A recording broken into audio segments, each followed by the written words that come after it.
different means. One is Qarun and one is Bibi Khadija salamullah alayh. Qarun, as you know, as you may have known, existed in the time of Nabi Musa alayhi salam. And Qarun is a very wealthy man.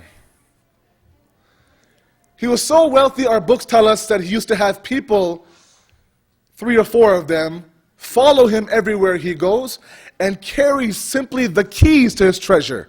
That's how much wealth he had. There were huge sacks, in them were keys to his treasure. And these individuals would follow him, carrying those keys around. That's how much wealth Qarun had. But this wealth became the object of his takabbur, his ghurur, his conceit. He elevated himself to a level that he had no business being there. And he would challenge Nabi Musa time and time again. He saw Nabi Musa at a level that he wanted to be at, and instead of elevating himself, he wanted to crush Nabi Musa at the same time. And the story is very long, but basically he challenged Nabi Musa, he failed, and our books tell us that the ground opened up, Qarun fell through, and it closed up again. The ground literally swallowed Qarun up. Why? His wealth was used for himself. He used his wealth to elevate his status beyond being thankful of Allah. On this side, we have the wife of the Prophet of Allah. Bibi Khadija, as all of you know, was a wealthy businesswoman. She was successful, and when she married the Prophet, she was very wealthy. Now, let's compare how she used her wealth and how Qarun used his wealth. Bibi Khadija used her wealth how? She completely and absolutely sacrificed every cent she had for the sake of Islam. In fact, it is a very well-known saying that Islam was successful on 2 legs. One is the courage of Ali alayhi salam. The second is the wealth of Bibi Khadija salamullah alayh.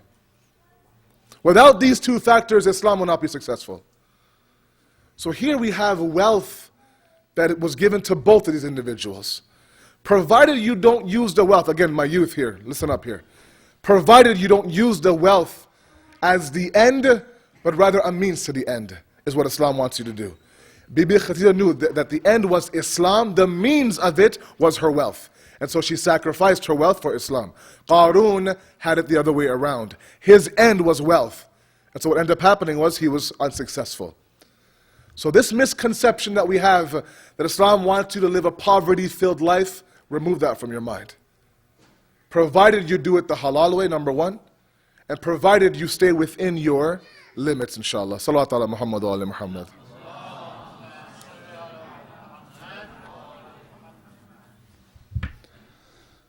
So a few points I want us to understand tonight, just as a quick recap, and I'll move on to something else. Number 1 is we're attempting to establish Islam here in the West, as I mentioned. And these 4 walls that we have is our Islam here in the West. We have pockets across North America where Islam is being preached and taught and spread. All we have to do is focus on our pocket and make sure it is concrete and strong, to make sure that if we do that across North America, we have an Islam that is prosperous. Number 2 is to understand that we have to find the middle ground. Like I said, we have individuals who are extremely this way and extremely that way. Our Ahlul Bayt taught us moderation. And I give you the hadith of Mawla Ali. The examples and the misconception I have for all of you was this idea of wealth in Islam. The misconception, of course, is that Islam is asking us to live a poverty-filled life. No. If all of you are in school to go towards a profession, may Allah bless you on that path. And I urge you, and I motivate my youth to be educated, professional individuals in society. So if someone looks at you and says that's a Muslim who is successful, you're giving Islam a good name.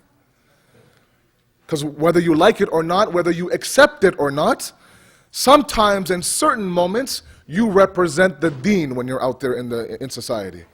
Whether you're in school and you're the only Muslim who's wearing a hijab in school, or whether you're working and you're the only brown guy in the workforce, you are Islam at that moment.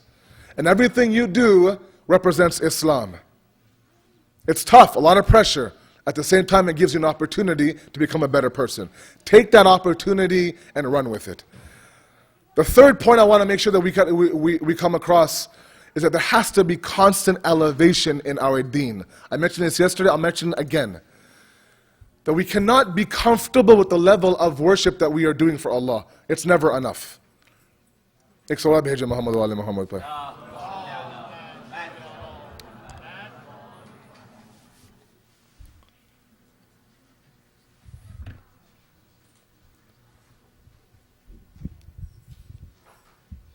The problem lies in this concept of our definition of success. And let me just briefly talk about this.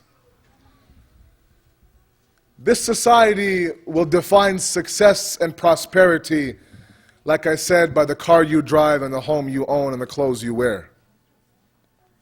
Islam defines prosperity by the level of taqwa you have.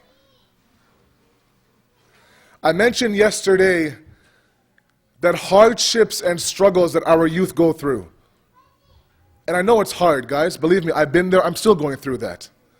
It's extremely difficult to do what I'm asking you to do, to live an Islamic life in a non-Islamic society.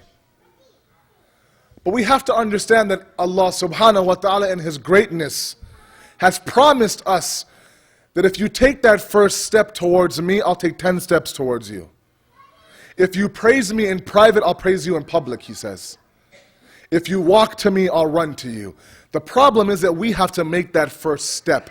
And that comes back to the individual and the self. Introspection, self-thought, self-diagnosis. It comes back to the nafs, to the islah of the individual, to the reform of the individual. Asking yourself, where am I lacking? What is it that I cannot do? What are my deficiencies? And to my elders, my advice to you, my humble advice as a young son of yours, I mentioned this in Atlanta one time and it didn't go over very well. So I'll try it here in San Jose. I mentioned to them that it takes a really special person, or a big man as they say, to be able to identify your weaknesses and say, look, I'm good at this, but I'm really bad at this. Everyone likes to believe that the way I do things is the perfect way, especially males, with all due respect. Our testosterone gets into the play and it just ruins everything. So what we need is that person who is with us 24 hours a day to tell us, look, this is where you're deficient. And who is that? Our spouse. It's difficult.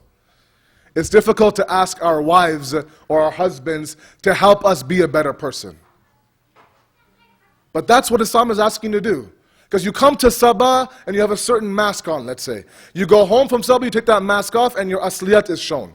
Maybe. But this person who is with you, who wakes up with you and goes to bed with you and sees you in the morning and in the afternoon and after Sabah and before Sabah, on the way to Sabah, on the way home from Sabah, is able to see who you truly are. Are you a fake person or are you a real person? So our books of akhlaq says lean on your family for self-recognition. The problem is that we're not progressing as Muslims in the West because we believe that we are perfect human beings. That the amount that I do is enough. What more do you want from me, as they say?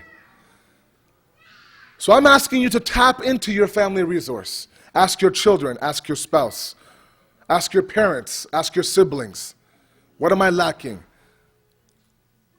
And if your wife is a good wife, she'll tell you. Or if your wife is like my wife, she has a toilet paper roll full of deficiencies for me to work on. When I ask her, help me become a better person, she asks me, how long do you have? But that's exactly what we're after.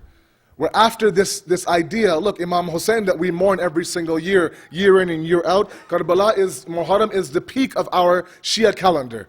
People come out in like groups and groups, they come out. People you haven't seen all year round come out for Muharram. And after Ashura, you'll never see them again.